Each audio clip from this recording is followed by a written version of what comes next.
Okay, part 3. Video number 3. Here we go. Now, the last time I left off, I said I was going to skip these. If you want to try them, you can. The answer to this one is 30. On this one, for y that is. Y is 30. And x would be 60. Here, y is 51 and x is 45. And on this one, number 25, y is 66 and x is 24. So if you want to try and figure out how to do those on your own, please do. All right, the corollary, which means it's very similar to another theorem, says that the acute angles of a right triangle are complementary. Which means when you add them together, here they are, A and B, these are the acute angles on a right triangle, they would add up to 90 degrees. This is at the bottom of page 9, by the way.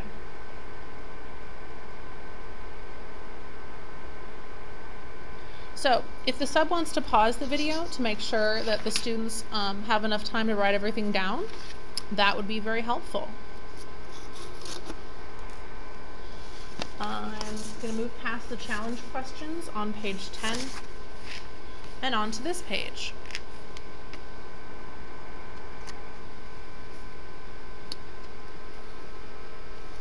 Congruent figures. Congruent figures are figures where all the parts match. So all the angles match and all the sides match.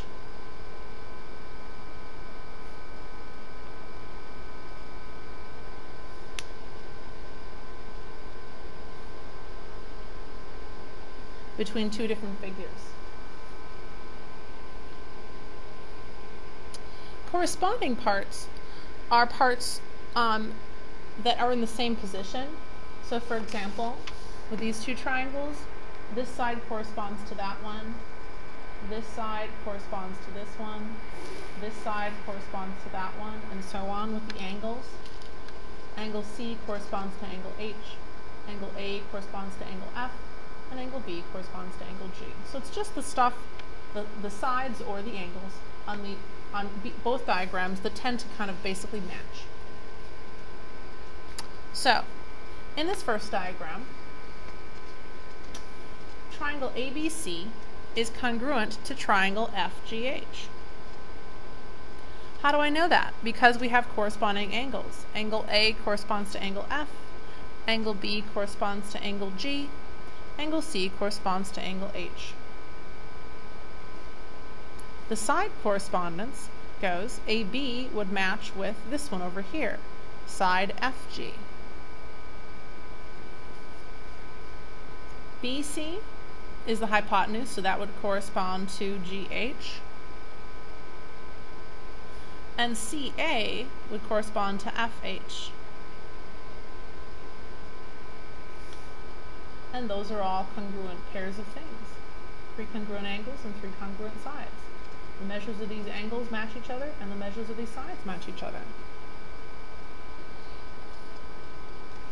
So, here's what I would do with this. It looks like they're the same. This side right here would correspond to this one over here. It seems to me like this angle right here W corresponds to angle Q. If I take this one and I kind of flip it upside down and I draw it so that they're the same way, then you'd be able to see that those two corners are corresponding. So those two corresponding corners, angles, because the two shapes are congruent, then those two would have to be the same measure. So I could state that 5x plus 5 is the same amount as 65. And that could be an equation that I could solve. If I subtract 5 on both sides, I get 60 right here, and dividing by 5 gives me 12 for the value of x. Finding the value of y. Okay. Well, on this one, x minus, or y minus x right here, corresponds to this side right here. So I could say that y minus x equals 6, but I can't solve that until I get it down to just one letter. The good news is I already know what x is, that's 12. So I can make a fair statement that y minus 12 equals 6. So if I add 12 on both sides, then y equals 18.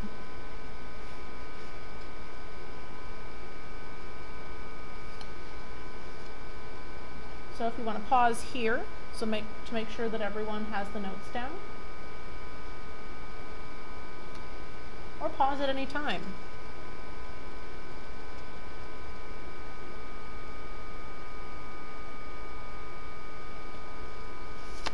Okay, identifying the corresponding congruent parts. Well, they tell you that quadrilateral FGHJ is congruent to triangle or quadrilateral STUV. So that must mean that this corner F would correspond to S because they're listed in the first spot each time. See that? And you can even see that from the diagram. F is the corner here that's across from corner H. Same thing here. S is across from corner U. Both of those corners are right angles, and these are the angles that are across from them. So yeah, just looking at the diagrams, this one matches up with that one. G matches up with T. H matches with U. You can see they're both the right angles there. That makes sense. And J corresponds to V. So once we know that, we can actually simply say, hey, I would know that since G and T are corresponding angles on two congruent shapes, that they would have to be the same amount. So 2x minus 7 would have to be the same as 103 degrees. So we would just add 7 on both sides, and we'd get 110. And then we divide by 2, and we would get 55.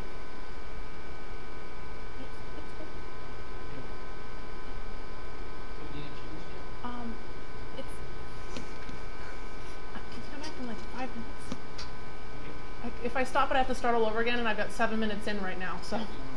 Okay. So x equals 55.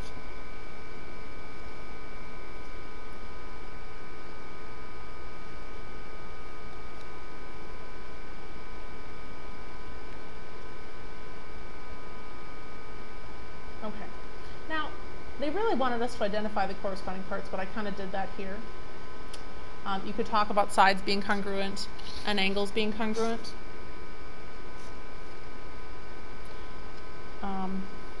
This side, for example, corresponds to this side, and this side matches with this one. I think the easiest way to do this is to just redraw one of them and then relabel the corners, and then it becomes more obvious. This side matches with this one, and then obviously this one matches with that one.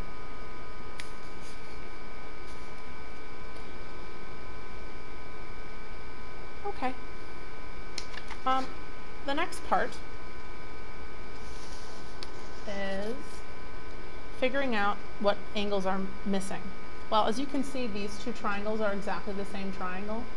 So, what do those third angles measure? Well, they will be the same. How do we find the third angle? Well, if we know that all three of them add up to 180 degrees, we can say that 180 minus 97 minus 34 is 49.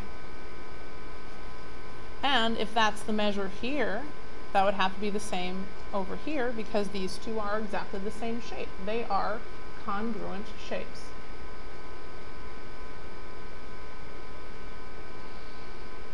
Now, does it work for all triangles no matter what the angles measure?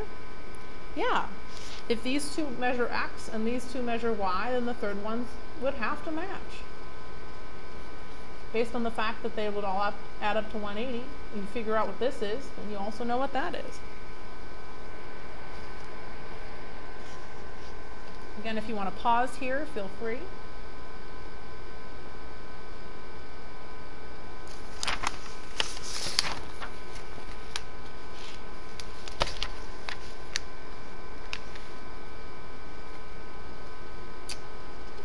4.3, third triangles theorem, or third angles theorem, excuse me.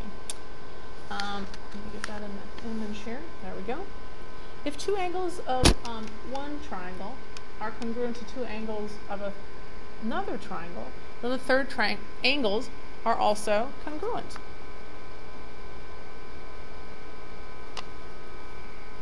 So since we know that this is true, we can design some proofs around this concept.